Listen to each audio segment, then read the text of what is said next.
दुर्निवारो नयानीक विरोधध्वंसनौषधिः सात्कार जीविता जियात् जैनी सिद्धांत पद्धति। पंच परमेष्टि भगवान की जय। संत शिरोमणि आचार्य श्री विद्यासागर जी महाराज की जय। आचार्य कुंद तत्व ज्ञान शिविर का आज पंचम सत्र है। इस सत्र का विषय है क्या पुण्य पाप एक समान हैं। यह विषय बहुत ही मार्मिक है। सामान्य रूप से देखा जाए तो पाप आत्मा को पतित करता है, पुण्य आत्मा को पावन बनाता है। पाप हेय होता है, पुण्य उपादेय होता है, इत्यादि बात की जाती है और उसे हम समझते हैं। लेकिन जब आचार्य कुंद महाराज के समयसार आदि के परिप्रेक्ष्य में, उसमें भी समयसार जी के पुण्य पाप अधिकार के परिप्रेक्ष्य में पुण्य और पाप की चर्चा होती है तो बात बिल्कुल अलग हो जाती है। वहां पर पुण्य और पाप एक समान निरूपित किए जाते हैं, हो जाते हैं। हमें आज यही समझना है। एक बात इस शिविर के साथ ही मैं इतना जरूर कहूंगा कि जो भी हमारे सत्र चल रहे हैं जिन विषयों पर, उस विषय के संदर्भ में, उस विषय को सुनने के बाद आपको जो भी अनुभव हो, जैसा भी लगे, उसको आप कमेंट अवश्य करें। आचार्य कुंद भगवान परम आध्यात्मिक है।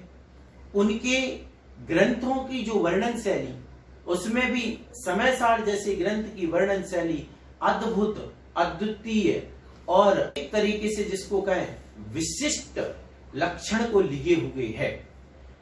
जब हम पुण्य पाप के संदर्भ में समयसार जी को देखेंगे तो पूरे समयसार में स्पष्ट रूप से कहीं पुण्य और पाप की परिभाषा नहीं है।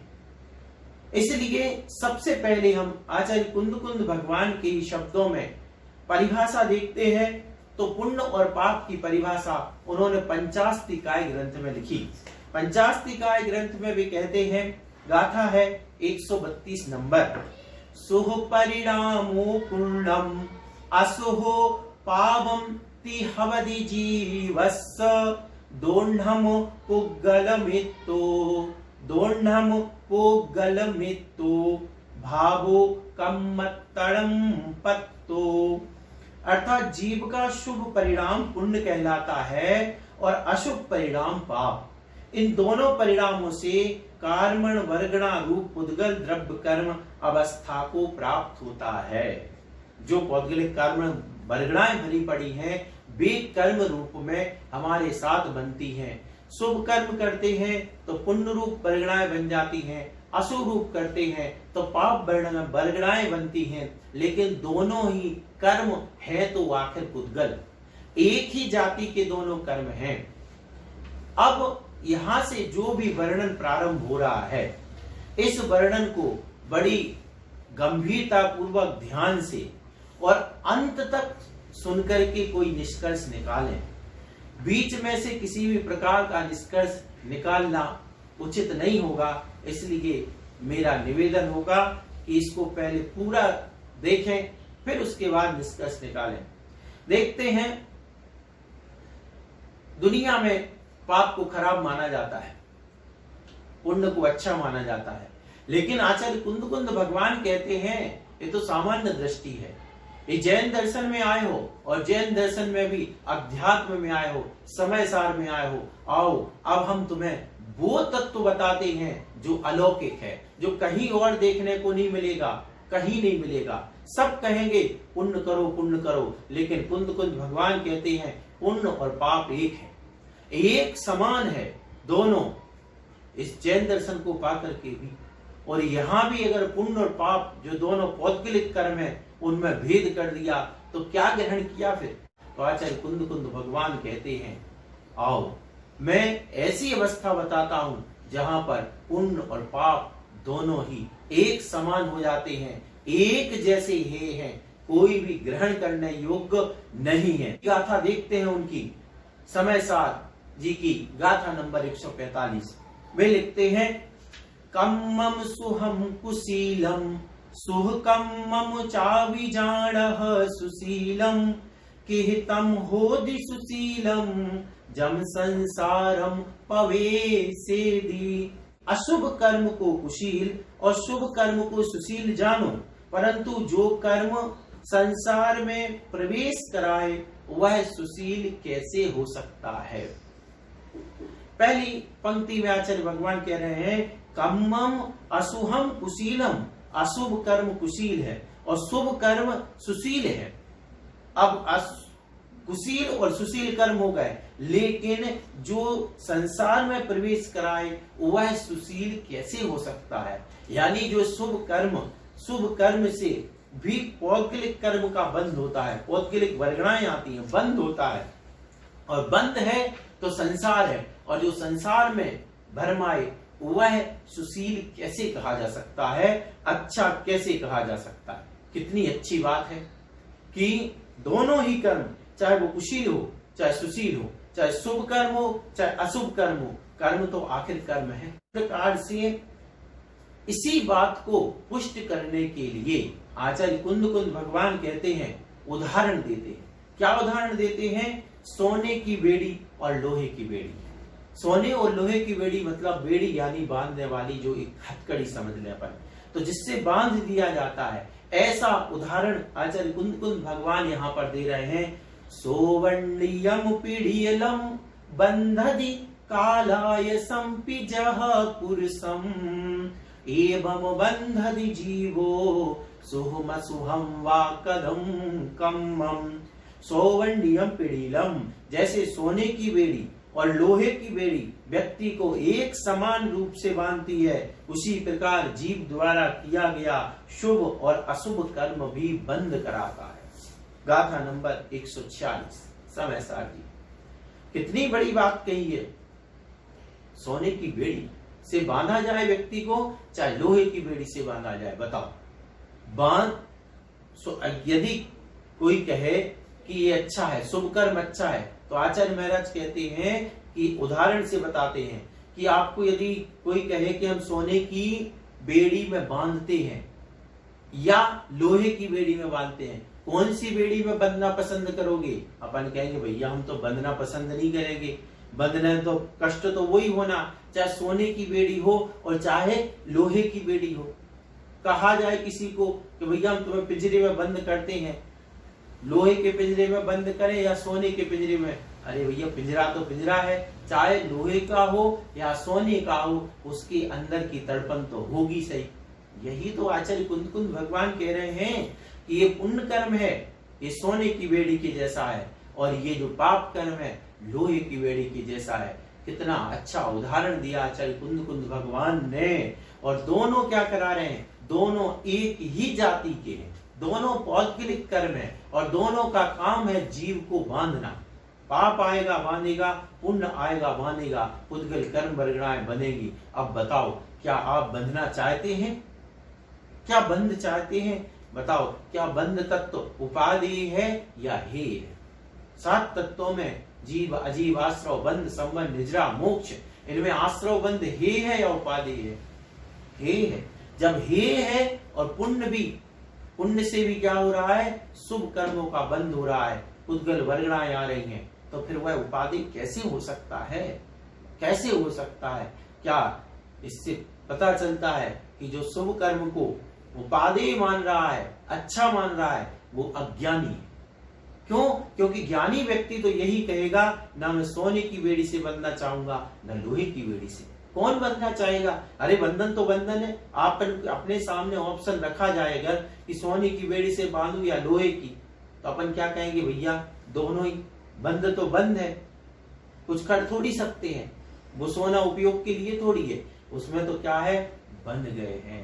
तो बंधना हम नहीं चाहते हैं, इसलिए आचार्य कुंद भगवान का अध्यात्म देखो, वो कह रहे हैं पुण्य करो सोने की बेड़ी के जैसा है, पाप लोहे की जैसी बेड़ी के जैसा है, और बेड़ी बेड़ी होती है, जैसे बेड़ी बांधती है जीव को, ऐसे ही यह क्या करता है, सो असुंभा कदम कम्मम एवं बंधति जीवो, यह भी जीवों को वैसे ही संसार में बांधता है।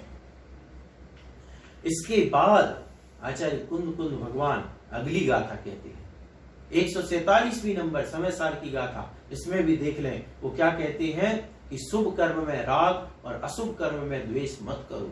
कैसे नहीं करो, कहते हैं तम्हादु कुशीले ही रायम कुड़ह मावसन सग्गम साधीड़ो ही विनाशो कुशील संसग्गरायण। तम्हादु कुशीले, इसलिए दोनों कुशील है। वो सुशील कैसे हो सकता है, जब संसारम प्रवेशेति, जो संसार में प्रवेश करा रहा है, बंद करा रहा है, वह सुशील कैसे हो सकता है, बंद तो है। तो पुण्य भी क्या हो गया, पुण्य भी तम्हादु कुशीले, दोनों कुशील है, पाप भी कुशील है और पुण्य भी कुशील है। इसलिए दोनों कुशीलों में, अशुभ में और शुभ में रायम मां कुड़ा है। पुण्य में राग मत करो, और रायम मां कुड़ा है मां संसर्गम, उससे अनुराग भी मत करो, और मां संसर्गम, उसका संसर्ग भी मत करो, यानी पुण्य मत करो। पुण्य क्या है, हे है, कैसा है, सोने की बेड़ी की तरह।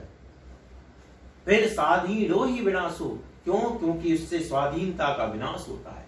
आत्मा की जो स्वाधीनता है, अनंत शक्ति है, वो क्या होती है, इससे दब जाती है।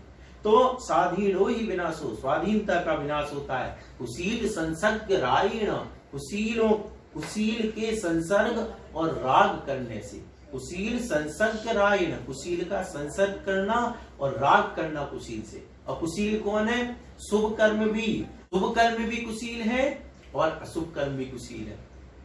क्यों, क्योंकि दोनों बंद कराने वाले हैं। तो कुंद भगवान क्या कह रहे हैं कि तम्मा दुख कुशीले, दोनों कुशील जो हैं, उन कुशील में रायम मां कुड़ह, राग मत करो और संसर्ग मत करो, मतलब पुण्य का कार्य मत करो। क्यों, क्योंकि पुण्य का काम करोगे तो वो भी बंद कराएगा और आत्मा को संसार में रहना पड़ेगा। कितना स्पष्ट विवेचन है, समय सार जी का ये विवेचन देखो आप, कितना अच्छा है और कितना सुंदर है और कितना तार्किक और मार्मिक है। क्या आचार्य भगवान ने उदाहरण दे रहे हैं कि लोहे की बेड़ी है, सोने की बेड़ी है, दोनों बांध रही है। ऐसी पुण्य है, पाप है, पुण्य करोगे शुभ बरगड़ाएं भर जाएंगी, बनोगे, पाप करेंगे अशुभ बरगड़ाएं भरेंगी। लेकिन जाति एक है, दोनों की जाति पुद्गल है और पुद्गल बरगड़ाएं, उनका काम बांधना है। वे आएंगी तो बांधेंगी और बंधना बंध तक तो ही है। इसलिए पुण्य और पाप एक समान, दोनों एक समान है, क्योंकि दोनों क्या है, पुद्गल है। इसलिए पुण्य क्या है, हे, बोलो पुण्य क्या है, हे। अब बताओ पुण्य को हे कहना कहां गलत, समय सार में लिखा हुआ है। समय सार एक गाथा नहीं, लगातार गाथाएं चल रही हैं, गाथा लगातार उदाहरण द्वारा भी दिया जा रहा है, उदाहरण के माध्यम से समझाया जा रहा है कि किस प्रकार से यह कर्म कुशील है। शुभ कर्म भी कुशील है, वह भी छोड़ने योग्य है, उसका राग भी मत करो और संसर्ग भी मत करो।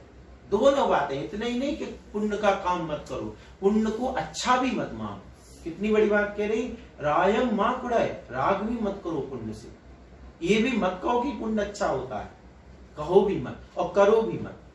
रायम और संसर्गम दोनों का अर्थ क्या है, अनुराग करना, कहना भी नहीं कि अच्छा है और काम भी नहीं करना पुण्य का। पुण्य का काम क्या है, भगवान की पूजा करना, उपासना करना, पंच परमेष्टि को पूजना, ये है।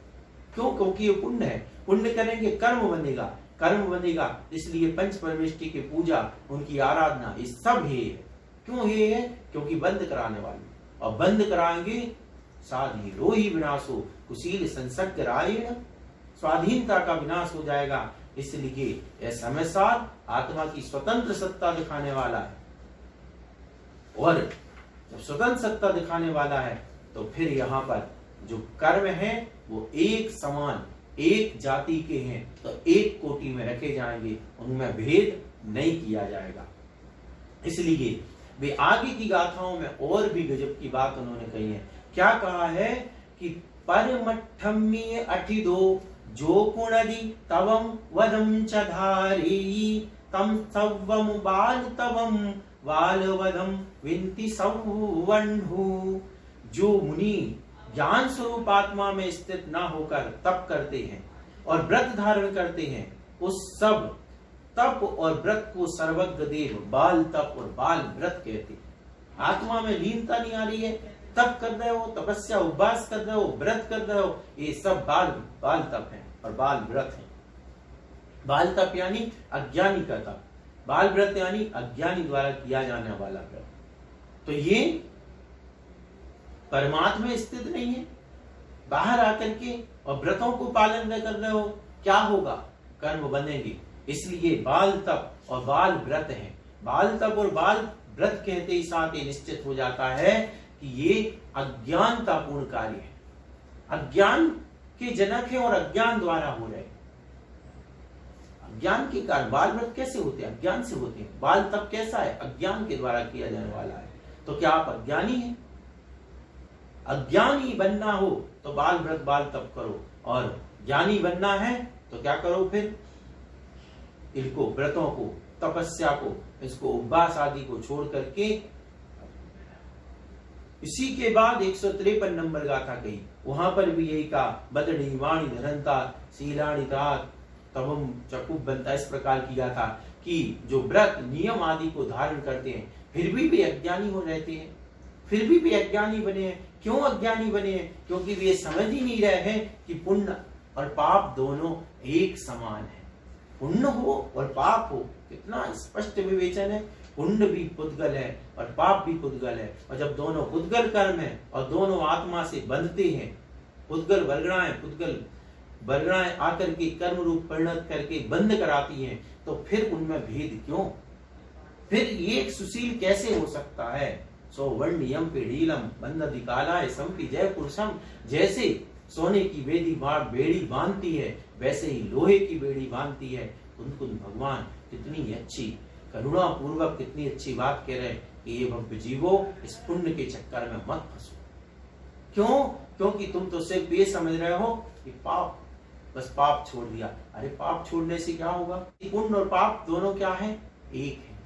पुण्य और पाप क्या है? दोनों एक हैं, दोनों एक हैं। जैसा पुण्य वैसा ही पाप, जैसा पुण्य वैसा ही पाप। ऐसा समझ करके जो ज्ञानी होते हैं वे पुण्य को हे कर देते हैं, वे पुण्य से अनुराग नहीं करते हैं, वे पुण्य को हमेशा हे समझते हैं। और जो अज्ञानी होते हैं, बदनी वाणी धरंता अर्णाणेन पुण्य मिच्छन्ति। अज्ञानी है जो पुण्य की इच्छा करते हैं। ये गाथा आया कुंद इसी समय सार में गाथा है, अन्नाणेन पुण्य मिच्छन्ति। वे अज्ञान से पुण्य चाहते हैं। अज्ञान है पुण्य को, अज्ञान तो है, सरासर अज्ञान है। अगर कोई ये कह दे कि मैं इस बेड़ी से बंधना, अरे बंधना क्यों चाहते भैया? आदमी क्या सोचता है मैं स्वतंत्र हूं, तो स्वाधीनो ही विनाश हो। यदि जिस स्वाधीनता का विनाश हो जाएगा इससे, तो इसलिए कुंद भगवान कहते हैं पुण्य को हे समझो, पुण्य और पाप को एक जैसा समझो। अब बताओ, पुण्य और पाप को एक जैसा मानना चाहिए कि नहीं मानना चाहिए? कुंद भगवान ने लिखा मानना चाहिए, बिल्कुल। पुण्य और पाप में जो भेद नहीं करता है वह भेद करता है, वह अज्ञानी है। जो भेद नहीं करता, एक जैसा मानता है, वह ज्ञानी है। अब आप ज्ञानी हो या अज्ञानी? बताओ, ज्ञानी हो या अज्ञानी? ज्ञानी हो तो पुण्य और पाप को एक मानो, और अज्ञानी हो तो फिर मानते हो पुण्य और पाप को अलग अलग। सम्यक दृष्टि जो होगा वो क्या करेगा? पुण्य और पाप को एक जैसा मानेगा, और जो मिथ्या दृष्टि होगा वो पुण्य और पाप में भेद करेगा। अब आप सम्यक दृष्टि है या मिथ्या दृष्टि? कुंद भगवान ने लिखा है, मैं नहीं कह रहा हूं। कुंद भगवान कहते हैं सम्यक दृष्टि, सम्यक ज्ञानी जो है वो क्या करेगा? वह पुण्य और पाप एक समान मानेगा, पुण्य का आचरण नहीं करेगा, पुण्य को उपाधि नहीं मानेगा। इस तरीके से हो। कितना पवित्र आध्यात्म के ग्रंथ है, लोग समझ नहीं पा रहे। ये अभी तक जो मैं कह रहा था, ये यत्र तत्र सामान्य से आपको सुनने को मिलेगा। और ये अभी तक जो मैं बोल रहा था ये गलत नहीं बोल रहा था, ये सही है। अंतर क्या है बस अब उसको देखना है अपन को। ये तो जो अभी तक बताया था ये तो बताया जाता है, और अब जो मैं बताने जा रहा हूं वो छिपाया जाता है। वहीं से एकांत की स्थापना होती है, वहीं से एकांत मिथ्यात्व तो पनपता है। अब देखें कैसे। वो पक्ष बिल्कुल सही है कि ये पुद्गल कर्म है, दोनों एक हैं, लेकिन हमें देखना ये है किसके लिए एक है। अभी हम 2 दिन पहले इसीलिए पुण्य पाप को बाद में रखा, पहले सम्यक दृष्टि और सम्यक ज्ञानी को समझाया कि सम्यक दृष्टि कौन है, जो वितराग सम्यक दृष्टि है, मुनि है। ज्ञानी कौन है, अपरिग्रहो अनिच्छितो भड़दोड़ानी। सम्यक दृष्टि कौन, परमाणु मात्र भी राग नहीं। ज्ञानी कौन, जिसके परिग्रह नहीं, इच्छाएं नहीं, ऐसा मुनि ज्ञानी है। अब ऐसा सम्यक दृष्टि और ऐसा जो ज्ञानी है उसके लिए पुण्य और पाप एक हैं। ये सुनो पहले ध्यान से, सबके लिए एक नहीं है। किसके लिए कहा गया, और वहां मिथ्या दृष्टि किसके लिए कहा जा रहा है, यहाँ पे जो एक मानता वो उनके लिए कहा जा रहा, हमारे लिए नहीं कहा जा रहा। हमारे आप इसके प्रमाण देखिए आप। अब इसी में बिल्कुल क्रम से इसी पुण्य पाप अधिकार में चलते हैं। गाथा नंबर 148 149 क्या कहते कुंद भगवान। कुंद भगवान ने जब 4 गाथाएं लिखी पुण्य पाप अधिकार की, और उन्होंने ये तो लिख दिया कि पुण्य और पाप एक जैसे हैं, लिखते गए, उदाहरण भी दे दिया। अब उनको एकदम से ध्यान आया होगा कि ऐसा नहीं हो कि लोग एकांत से पुण्य करनी छोड़ दें, और पुण्य करना छोड़ देंगे तो समाचार पढ़ना भी छोड़ देंगे, क्योंकि समाचार पढ़ना भी तो पुण्य है। कोई शुद्धोपयुक्त है नहीं समाचार पढ़ना, तो समाचार पढ़ना भी छोड़ देंगे तो मैं लिखूं किस लिए, पढ़ेंगे ही नहीं तो मैं लिखूं किस लिए।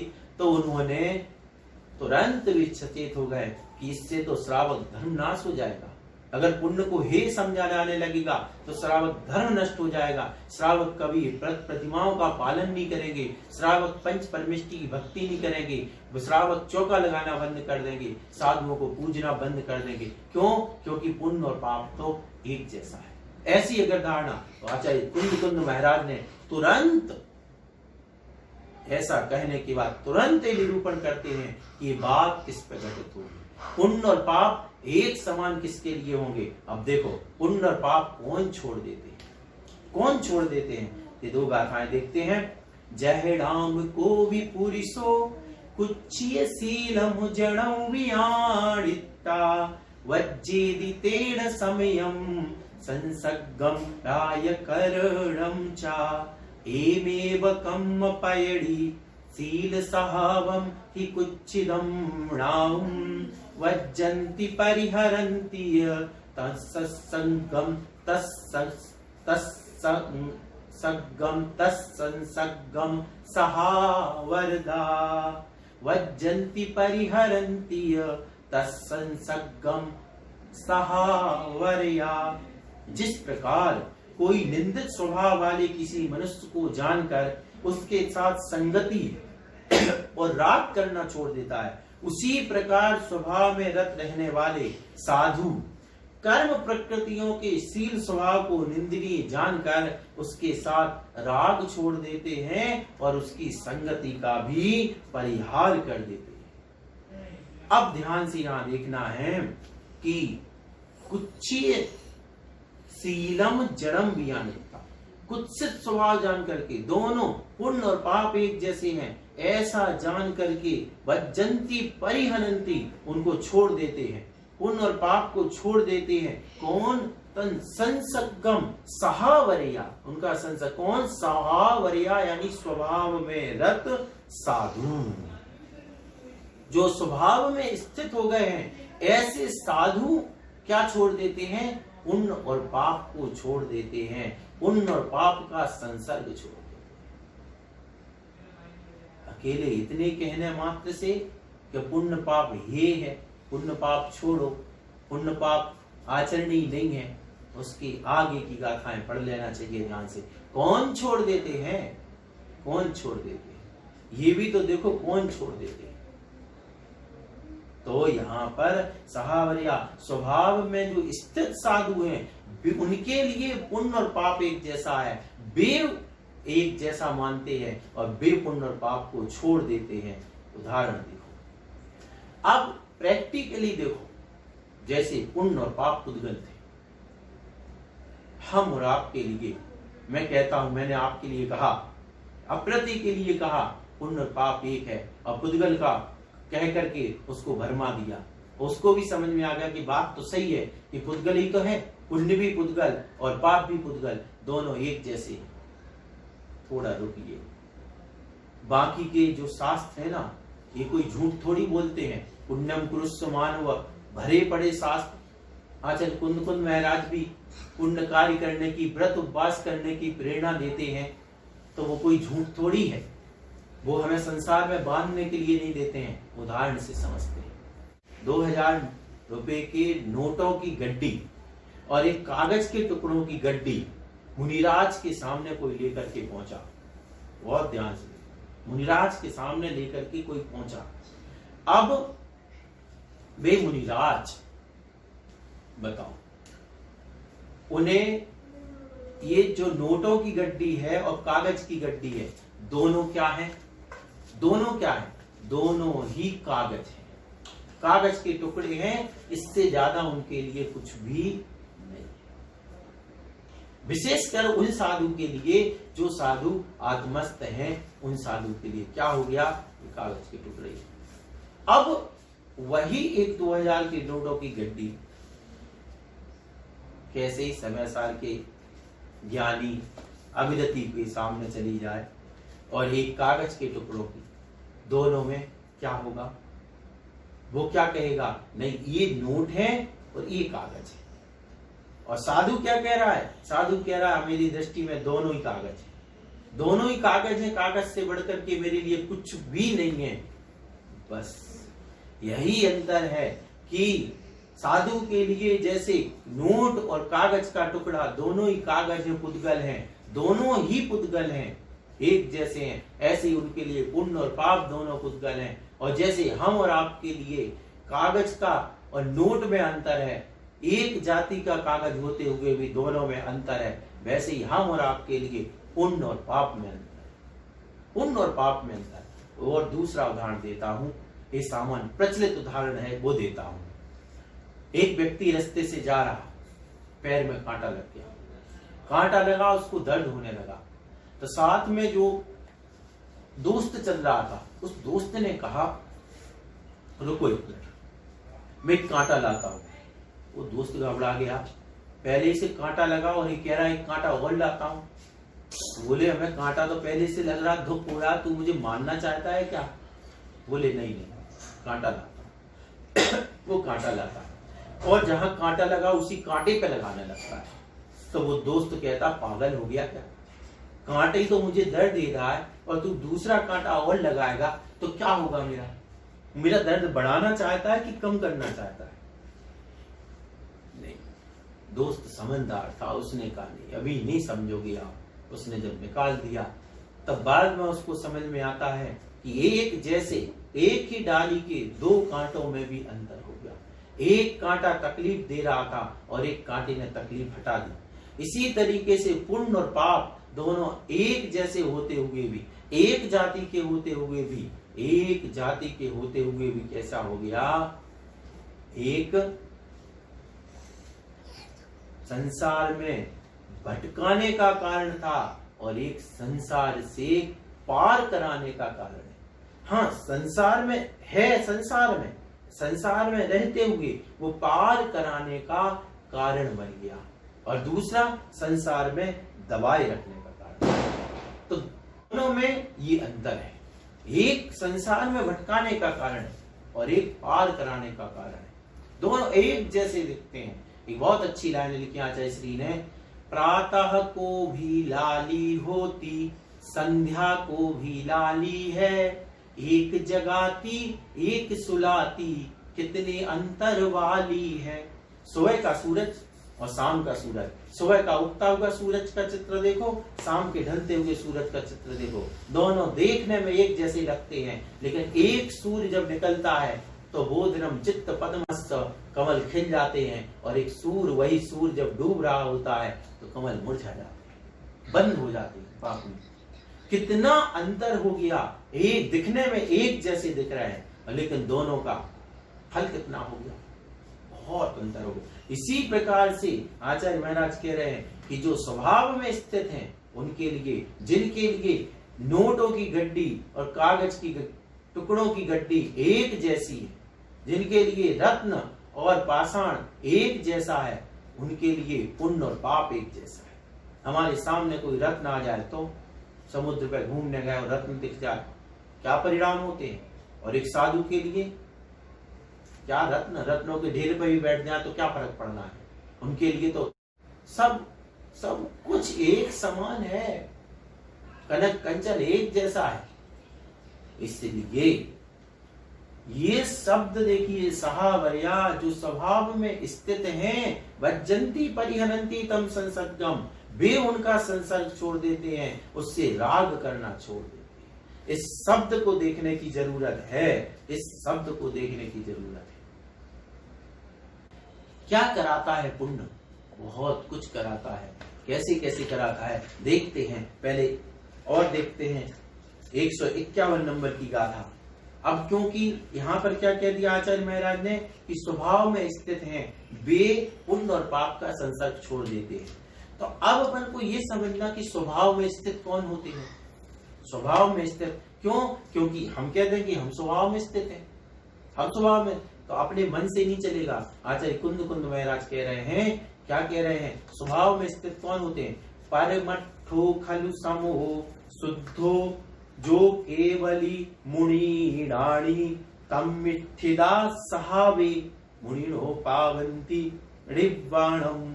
सहावे यानी स्वभाव में स्थित है कौन, केवली मुनि रानी, ये जिनके नाम है, अपन ने कल भी देखा था। तो ऐसे जो मुनि, रानी मुनि, ज्ञानी मुनि हैं, वे क्या हैं, निश्चय से परमात्म रूप जीव का स्वरूप यह है कि जो शुद्ध है, केवली है, मुनि है, ज्ञानी है, जिसके नाम है, उस स्वभाव में स्थित होके मुनि निर्माण को प्राप्त होते हैं। यानी स्वभाव में स्थित कौन है, मुनि। इस गाथा से सीधा अपन को सिर्फ इतना देखना था कि स्वभाव में स्थित कौन है। तो स्वभाव में स्थित कौन है, मुनि। इसलिए पुण्य और पाप एक समान किसके लिए है, मुनि के लिए। और देख लो अब पुण्य को कौन चाहते हैं, पुण्य को कौन चाहते हैं। तो ये गाथा 154 नंबर समय सार की। यहाँ क्या कह रहे हैं, परमट्ठ बाहिराजे ते अन्नाड़ेण पुण्यमिच्छन्ति संसार गमन हेतुम विमोक्ष हेयुम अजानन्ता। जो मुनि परमार्थ से बाह्य हैं, ज्ञान स्वरूप आत्मा के अनुभव से दूर हैं, वे अज्ञान से पुण्य की इच्छा करते हैं। यद्यपि वह पुण्य संसार गमन का कारण है, तो भी उसकी इच्छा करते हैं। ऐसे जीव मोक्ष का हेतु नहीं जानते हैं। परमार्थ से बाह्य है, जो परमट्ठ बाहिराजेते अन्नाड़ेन पुण्यमिच्छन्ति, परमार्थ में लीन नहीं है, आत्म स्वभाव में लीन नहीं है, स्वभाव में स्थित नहीं है, वे लोग अज्ञानी हैं। वे अज्ञान से पुण्य की इच्छा करते हैं, क्योंकि वे संसार और मोक्ष जाने के कारण को नहीं समझते हैं। यह पुण्य तो संसार में रखेगा, इसलिए वे नहीं जानते हैं। इसलिए वे क्या करते हैं, अज्ञान से पुण्य की इच्छा करते हैं। तो यहाँ पे मूल शब्द क्या था, परमट्ठ बाहिरा, परमार्थ से जो बाहर है, यानी परमार्थ में जो स्थित नहीं है, वे अज्ञान से पुण्य की इच्छा करते हैं। अब प्रश्न ये यहाँ पर है कि परमार्थ में स्थित कौन है, यानी परमार्थ से बाहर है, वे तो पुण्य चाहते हैं। अब परमार्थ में स्थित कौन है, वो अपन को देखना है। तो गाथा नंबर 156 समय सार की क्या कहते हैं, परमार्थ में स्थित कौन होते हैं। मोत्तूर ऋच्छयट्ठम व्यवहारेण विदुषा पवट्ठन्ति परमट्ठमस्यदान जदीर्ण कम्मखो विहियो। परमट्ठमस्यदान जदीर्ण, परमार्थ में स्थित कौन है, जदीर्ण यानी यति, उनके कम्मखो वियो, कर्मों का क्षय कहा जाता है। विद्वान निश्चय न के विषय को छोड़कर व्यवहार से प्रवृत्ति करते हैं, परंतु कर्मों का क्षय परमार्थ का आश्रय करने वाले यतीश्वरों के ही कहा गया है। भाई जो पुण्य पाप को एक मान लेगा, पुण्य पाप की प्रवृत्ति छोड़ देता है, उसके कर्मों का क्षय होता है। तो कर्मों के क्षय किसके होता है? जदीर कम्मखो वियो, यतियों के कर्मों का क्षय होता है, ये आचार्य कुंद कुंद भगवान कह रहे हैं। और परमार्थ में स्थित कौन है? परमट्ठ मस्सिदाड़म दु जदीर, परमार्थ में स्थित यतियों के कर्मों का क्षय कहा गया है। और यहाँ क्या कहा था पिछली गाथा में? अज्ञान से पुण्य चाहते, क्योंकि वे संसार का हेतु नहीं जानते, मोक्ष का हेतु नहीं जानते। तो मोक्ष का हेतु क्या है? निर्जरा। वो निर्जरा को नहीं जानते, बंद कर रहे हैं, अज्ञान से पुण्य बांधे जा रहे हैं। और यहाँ क्या कह दिया? तो परमार्थ में स्थित कौन है? जदीर, यति। यति अपन समझते हैं मुनिराज। तो ऐसे मुनिराज जो हैं वे कर्मों का क्षय करते हैं, हम और आप जैसे नहीं। अपन कितने ही कह लो पुण्य और पाप एक है, पुण्य और पाप एक है, नहीं होने वाला है, नहीं होने वाला है। परमट्ट वायुराजेते अंडाने पुण्य विच्छन्ति, ये हो गया। फिर मोतूल निश्चयतम व्यवहारेण विदुषा पवर्तन्ति, विद्वान निश्चय के विषय को छोड़कर व्यवहार से प्रवृत्ति करते हैं। ये भी बहुत मार्मिक है। जो अज्ञानी मिथ्या दृष्टि कह दिया जाता ना कि जो व्यवहार से पुण्य की प्रवृत्ति करता है वह अज्ञानी है। आचार्य कुंद कुंद महाराज कह रहे विदुषा पवर्तन्ति, विद्वान व्यवहार से जो प्रवृत्ति करने वाले हैं वे कोई एकदम से मूर्खी नहीं है, क्योंकि जो साधु व्यवहार में, साधु भी तो आते हैं, तो वे साधु व्यवहार में हैं, तो क्या वे अज्ञानी हो गए? तो आचार्य कुंद कुंद भगवान इस बात को भी संभालते हैं और कहते हैं वे भी विद्वान हैं, वे कोई अज्ञानी नहीं, एकांत से अज्ञानी नहीं है। और ऐसे परमार्थ में स्थित जो साधु है, यति है, उनके कर्मों की निर्जरा कही गई है। जो परमार्थ में स्थित नहीं है वे अज्ञान से पुण्य चाहते हैं। तो परमार्थ में स्थित कौन है? यति है। जो पुण्य चाहते हैं उनके कर्म का बंध होता है, और जो यति परमार्थ में स्थित हैं उनके कर्मों की निजरा होती है। अब अपन को देखना है, अगर परमार्थ में स्थित होना है तो यति बनना पड़ेगा। इतना ही नहीं, और देख लो आगे, और स्पष्ट हो जाएगा, और स्पष्ट हो जाएगा कि पुण्य और पाप किन के लिए एक जैसे।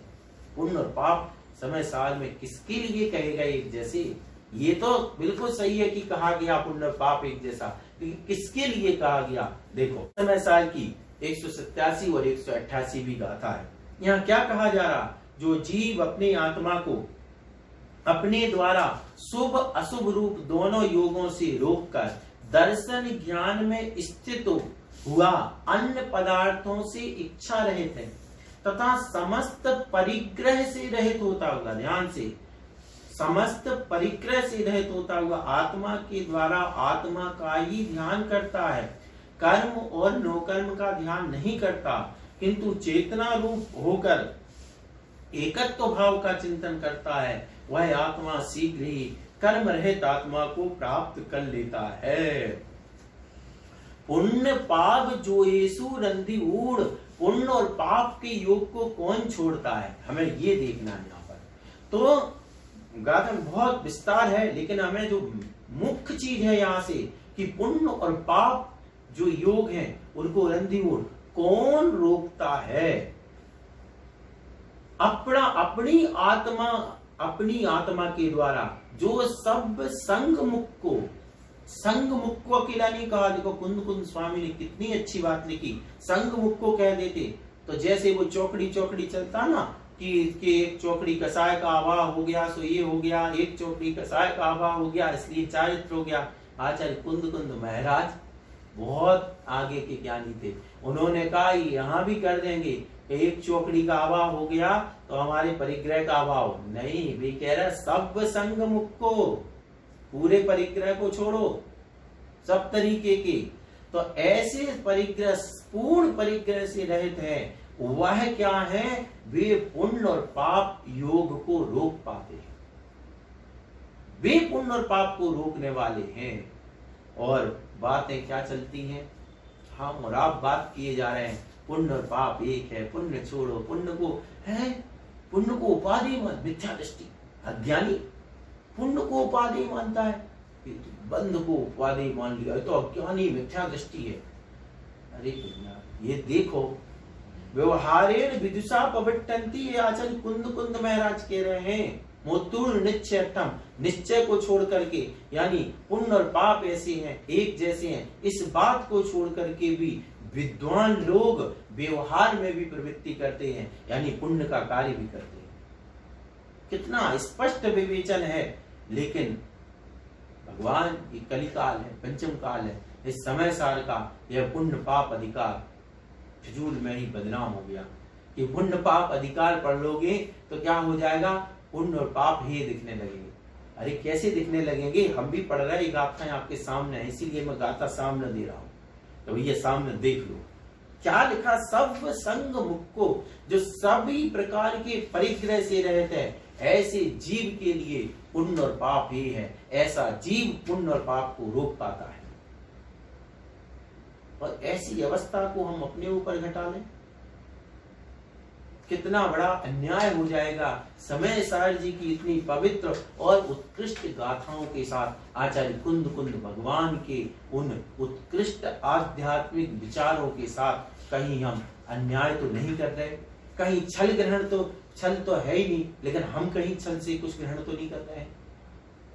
जब इतना स्पष्ट उन्होंने कहा है कि सहावर्दा तम संसर्गम वज्जंती परिहरंती तम संसर्गम सहावर्या, जो स्वभाव में स्थित साधु हैं वे उनका संग छोड़ देते हैं।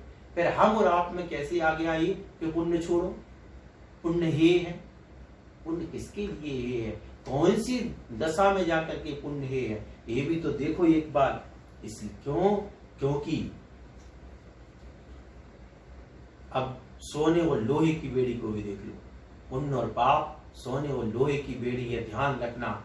जब हमारे सामने तीसरा रास्ता नहीं है, मान के चलो आपको बांधा ही जाना है, ये निश्चित हो गया है कि बांधा ही जाना है, बांधा ही जाना है।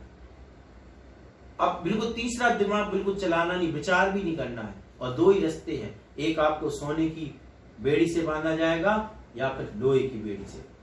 कौन सी बेड़ी से बंधना पड़ेगा और उसको निश्चित भी करना है, तो क्या करेंगे फिर, ये सोने की बेड़ी से बांध दो। क्यों बांध दो, क्यों बांध दो? अरे भैया सोने की बेड़ी से बंधे डले रहेंगे तो इसमें जंग नहीं लगेगी, जंग नहीं लगेगी, हाथ नहीं सड़ेंगे। और अगर लोहे की बेड़ी से बंध गए ना तो उसमें जंग लग जाएगी, बारिश की, हाथ और सड़ जाएंगे, काटने पड़ेंगे हाथ, पूरा शरीर सड़ जाएगा, इन्फेक्शन हो जाएगा। तो बहुत अंतर है। दूसरी बात, अगर सोने की बेड़ी से बंधे हो ना तो कोई रास्ता चलता कोई निकलेगा तो वो क्या कर देगा, खोल भी देगा सोने के लोभ में। और लोहे की बेड़ी से बंधे रहोगे तो कोई नहीं खोलने आएगा। अब आप ही कहोगे क्या बात करता है, ये मैं तार्किक सैद्धांतिक बात करता हूं। कैसे? ऐसे एक व्यक्ति पाप कर्म के उदय में आया, देखना आप ध्यान से इसी बात को, सैद्धांतिक, और वह नीच गोत्र में उत्पन्न मनुष्य है, मनुष्य बन गया, नीच गोत्र में उत्पन्न हुआ है। और एक व्यक्ति पुण्य के उदय से उच्च गोत्र में आया हुआ है, उच्च गोत्र में आया हुआ है। उसके पाप कर्म के उदय से नीच गोत्र में है और उसकी अंग भंग भी हो, मान के चलो, आंखें अंधा हो या काना हो या लंगड़ा हो, और क्या उसके लिए दीक्षा दी जाएगी? क्या उसके लिए दीक्षा दी जा सकती है क्या? आचार्य दीक्षा नहीं देंगे। दीक्षा लेने की योग्यता, बस तो ये योग्यता है, ये सोने की बेड़ी है, उसके लिए वो आचार्य उसको काटने के लिए तैयार हो जाएंगे। और जिसके पुण्य का उदय है, उच्च गोत्र में है, शरीर स्वस्थ है, उसको बेड़ियों से मुक्त हो सकता है। लेकिन जो पाप कर्म के उदय से और नीच गोत्र में है, काना है, लूला लंगड़ा है, वो चाहे भी तो भी उसके क्या नहीं होने वाली, दीक्षा नहीं हो, यानी उसकी बेड़ियां कटने वाली नहीं है। तो दोनों बंद थे, वो भी पाप, वो भी कर्म के उदय से मनुष्य बना था, वो भी कर्म बिल्कुल एक जैसे थे, दोनों कर्म एक बराबर हैं। नीच गोत्र कर्म की दो प्रकृतियां, दोनों पुद्गल हैं। उच्च गोत्र भी किसकी है? पुद्गल कर्म की। और नीच गोत्र भी किसकी है? पौद्गलिक कर्म की। दोनों प्रकृतियां, एक के नीच गोत्र का उदय है, एक के उच्च गोत्र का उदय है। आंखों से पंचेंद्रिय जाति मिली, अब एक की मान के चलो अशुभ कर्म के उदय से काना है, लूला है, लंगड़ा है, वो भी कर्म का उदय है, और एक स्वस्थ है, वो भी कर्म का उदय है। दोनों कर्म पुद्गल हैं और दोनों कर्म पुद्गल हैं। अब बताओ दीक्षा किसको मिलेगी? कल्याण किसका होगा? दीक्षा का पात्र कौन होगा? और बिना रत्नत्रय के मोक्ष होगा नहीं, ये भी निश्चित है। तो देख लो आप कि सोने और लोहे की बेड़ी होते हुए भी दोनों में कितना अंतर है। पाप करने का देखो, अब देखो सैद्धांतिक देखो, पाप का कारण अलग है, पाप का कारण अलग है और पुण्य का कारण अलग है। पाप का स्वभाव अलग है, पुण्य का स्वभाव अलग है। पाप का फल अलग है और पुण्य का फल अलग है। अब पाप और पुण्य एक कैसे हो गए बताओ? कैसे हो गए पाप और पुण्य एक? फिर 9 पदार्थों की व्यवस्था हमारे जैन दर्शन में है। जीव, अजीव, आश्रव, बंध, संबर, निजरा, मोक्ष और पुण्य और पाप। पुण्य और पाप, जब ये 9 पदार्थ हैं तो अगर पुण्य और पाप एक हैं तो फिर पदार्थों की 9 संख्या की कहां जरूरत बची? कहां बची? 9 कहां बचे? फिर तो 8 ही हो गए ना, फिर 8 हो गए। तो वहां भी जरूरत नहीं। पुण्य पाप इतना अंतर है, इतना अंतर है। हे आचार्य कुंद भगवान कहते हैं, क्या पुण्य का मजाक उड़ा रहे हो? वो कह रहे हैं, क्या कहते हैं? एक प्रवचन सार की गाथा 45वें नंबर, ध्यान से देखने की। पुण्य फला अरहंता तेसम क्रिया पुणो ही औदैया मोहादीहिम विरहाइदा तम्मासा खाई गति मदा। कितनी बड़ी बात कही है कि पुण्य फला अरहंता, पुण्य के फल, की अर्थ लिखा हुआ है, देख ले। पुण्य फला अरहंता, पुण्य के फल है अरिहंत। अरिहंत जो बने हैं, अब अरिहंत भगवान है कि नहीं? सकल परमात्मा, परमात्मा कहा जाता है। 24 तीर्थंकर है, हमारे पूज्य हैं, पर भगवान बन गए, 4 घातीय कर्मों का नाश हो गया। अब बताओ, ऐसी अरिहंत अवस्था जिसका फल हो, जिसका फल हो, वह हे कैसे हो सकता है? बताओ, प्रश्न है, प्रश्न है। जिसके द्वारा अरिहंत अवस्था मिल जाए, जिसके द्वारा अरिहंत अवस्था मिल जाए, वह कैसे हे कैसे हो सकता है? वह हे नहीं हो सकता। पुण्य फला, फल है। बीज क्या है? बीज क्या है? पुण्य है। उसका फल क्या है? अरिहंत अवस्था। तो पुण्य तो बिना बीज के फल हो जाएगा क्या? नहीं। और अरिहंत बनना तो है, सिद्ध बनने के पहले अरिहंत तो बनना ही बनना है। और अरिहंत कैसे बनते हैं? पुण्य के फल से। अब पुण्य बीज है, और बीज का क्या करना पड़ेगा भैया? बीज बोना पड़ेगा, बीज का संरक्षण होगा, सब कुछ होगा। और बीज है नहीं है, ध्यान रखना। बीज कोई, बीज भैया बहुत संरक्षण के योग्य होता है, और उस बीज को के द्वारा, इस पुण्य रूपी बीज के द्वारा अरिहंत अवस्था मिलती है। तीर्थंकर प्रकृति भी पुण्य प्रकृति एक है, और वह भी तो प्रकृति पौद्गलिक प्रकृति, लेकिन फिर भी क्या हो गई? वह हे है क्या? तो मात्र पुद्गल जाति से कर्म बंध को लेकर के और एक जैसा कह देना, वहां विवक्षा है। जो स्वभाव में स्थित हो गए हैं, जो स्वभाव में स्थित हो गए हैं, उनके लिए पुण्य और पाप एक है। क्यों? क्योंकि वे इतने ऊपर उठ गए हैं, इतने ऊपर। अरे भाई, जैसे साधु है, साधु के लिए कागज और नोट एक जैसे हैं, उन्हें क्या मतलब है? उन्हें कोई मतलब ही नहीं है। लेकिन हम और आप, हमारे लिए तो भेद हो रहा है ना, हमारे लिए तो भेद हो रहा है। अपने सामने एक शत्रु आ जाए और एक मित्र आ जाए, क्या स्थिति होगी? दोनों में क्या स्थिति होगी? फिर तो दोनों में इतना अंतर है अपने परिणामों, और इसलिए उनके लिए कहा गया कि पुण्य और पाप। क्यों कहा गया? बोले तुम इतनी उत्कृष्ट अवस्था में हो जहां पुण्य की जरूरत ही नहीं, पुण्य कार्य करने की। पुण्य कार्य इतने उत्कृष्ट अवस्था में पहुंच गया हो कि जहां पुण्य कार्य करने की जरूरत ही नहीं है। तो इस प्रकार से पुण्य कैसे किया जाता? देखो, भरत चक्रवर्ती जब अनिष्ट की उनको आशंका हुई। ये आदि पुराण का दूसरे भाग का पर्व 41 और वहां पर 81 नंबर श्लोक से आप देख सकते हैं किस प्रकार से भरत चक्रवर्ती छायक सम्यक दृष्टि अनिष्ट निवारण के लिए जिनेंद्र भगवान का अभिषेक करता है। आज लोग कहते हैं ये तो पाप हो गया, ज्ञान हो गया, मिथ्यात्व हो गया। और किसने कहा? आदिनाथ भगवान ने कहा कि ये कार्य करो, और उस कार्य को भरत चक्रवर्ती छायक सम्यक दृष्टि करता है। भरत चक्रवर्ती का नाम बस लेते हैं अपना काम चलाने के लिए।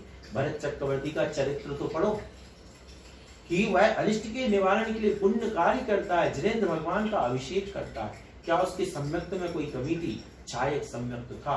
आज तो ऐसी बातें की जाती हैं कि भगवान का ये सब कर रहे हो, ये है, ये परद्रव्य है और ये पुण्य की क्रियाएं हैं, ये तो बाह्य है, बंद कराने वाली है। तो इस प्रकार की जो बातें हैं, आचार्य रमचंद्र महाराज ने इसकी टीका करी गाथा कि क्या लिखा वहां पर? अरिहंत भगवान वास्तव में सम्यक प्रकार से संपूर्ण परिपक्व हुए पुण्य रूपी कल्प वृक्ष के ही फल हैं। और देखो ये बोल लगाया वहां पे, पाद फला एव भवन्ति, उसके ही फल है और कोई नहीं। पाप से तो भगवान बनने वाले हैं, पुण्य कारण है, बीज फल नहीं है। ध्यान रखो, बीज फल नहीं है, लेकिन बीज के बिना फल नहीं होगा। बीज फल नहीं है पक्का है, लेकिन बीज के बिना फल नहीं होगा। ऐसी पुण्य अपने आप में पुण्य भगवान नहीं है, लेकिन पुण्य भगवान बनाने का कारण है। इसलिए पुण्य को जो एकांत रूप से, और हे कहना यह समय साल के साथ न्याय नहीं है।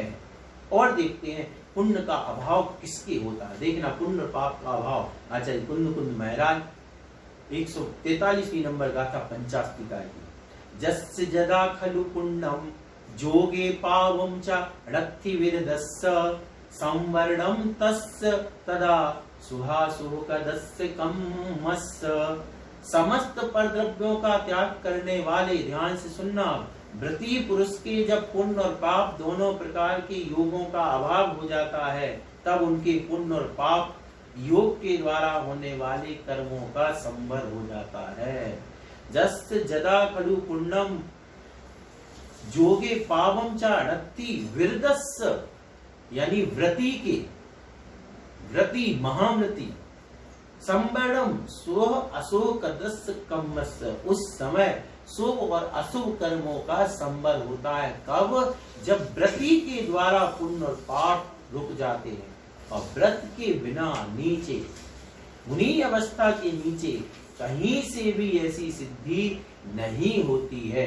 इसलिए हमें ध्यान रखना है, और कि आचार्य कुंद कुंद भगवान ने जो पुण्य और पाप को एक जैसा कहा, एक समान कहा है, वो पुण्य और पाप एक समान किसके लिए कहा है? और ऐसा नहीं है कोई सोचे, एक और चीज चलती है, श्रद्धा में तो हे है। अरे श्रद्धा में हे क्या होता है? ऐसा थोड़ी होता है श्रद्धा में ये है कि तुम भगवान का अभिषेक करो और तुम सोचो कि हे है और करते जाओ, ऐसा नहीं होता है। श्रद्धा में भी उपाधि है, ध्यान रखना, तब वो पुण्य है, नहीं तो पाप है, ये भी ध्यान रखना। कोई अगर श्रद्धा में सोच ले कि अभिषेक करना हे है और फिर भगवान का अभिषेक करता है, तो ध्यान रखना वो उसे पुण्य नहीं हो रहा, पाप हो रहा है। अब जो मैं बोल रहा हूं इस पे लोगों को बहुत सोचना पड़ेगा। श्रद्धा में सोच लिया उसने, श्रद्धा में क्या सोच रहा कि अभिषेक करना हे है, अभिषेक करना ठीक नहीं है, अभिषेक बंद का कारण है, ऐसा सोच करके अभिषेक करना ये पुण्य काम नहीं है। ध्यान रखना,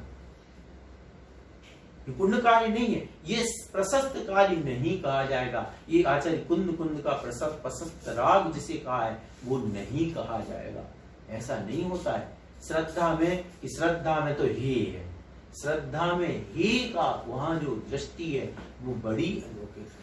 श्रद्धा में हे, श्रद्धान एक बार हो जाता है। कैसे हो जाता है? जैसे कि मान के चलो, हमने एक दिन आपको पत्थर का उदाहरण दिया था। इस पत्थर में शिल्पी ने मूर्ति देखी, बस उसको एक बार श्रद्धान हो गया कि इसके अंदर ऐसे भगवान हैं। बस अब ये नहीं है कि जब जब भी शैनी हथौड़ा चला तब भी भगवान देखे, बस वो मूर्ति दिखेगी तो फिर शैनी चलेगी नहीं। उस समय उसको ये दिखेगा ये एक्स्ट्रा पत्थर, इसको निकालना है, तोड़ना है।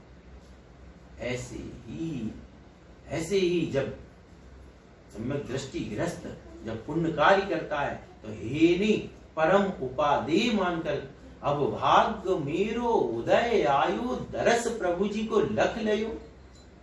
अब भाग्य मेरो उदय आयु दरस प्रभु, ये पंक्ति कब कह सकता है कोई? ये सोच करके कह सकता है कि पुण्य हे है, भगवान का दर्शन करना हे है क्योंकि पुण्य का कारण। ऐसा सोचो और फिर कोई ऐसा बोल देगा। भद्र स्वामी कहते हैं कि भगवान को देख रहे हैं, इतना मन गदगद हो रहा है, वाणी गदगद है, शरीर प्रसन्न हो रहा है। ऐसी इस तरीके से इस प्रकार आज हमने यह जो पुण्य पाप के बारे में अनेकांत से देखा। क्या चल कुंद महाराज की जो निश्चय की दृष्टि थी, जो निश्चय में स्वभाव में परमार्थ में स्थित मुनि हैं, उनके लिए पुण्य और पाप एक समान होते हैं क्योंकि वे शत्रु मित्र में, धन और धूल में, परिग्रह में अपरिग्रह में, शत्रु और मित्र में, सुख और दुख में समता भाव जैसे रखते हैं, वैसे ही वे पुद्गल में भी समान दृष्टि रखते हैं। इसलिए उनके लिए पुण्य और पाप एक होता है। लेकिन हम जो सरागी जीव हैं, इनके लिए जैसे हर चीज में भेद होता है, उसी प्रकार पुण्य और पाप में भी भेद है क्योंकि पुण्य का फल अलग है और पाप का फल अलग है। पुण्य हमें उस अवस्था तक पहुंचाने का सशक्त कारण है, इसलिए पुण्य को एकांत से ही नहीं कहा जा सकता है। यह पुण्य हमारी तात्कालिक जो अवस्था है, इस अवस्था में उपादेय समझना चाहिए। आज के सत्र को हम यही विराम देते हैं। सभी को सादर जय हिंद।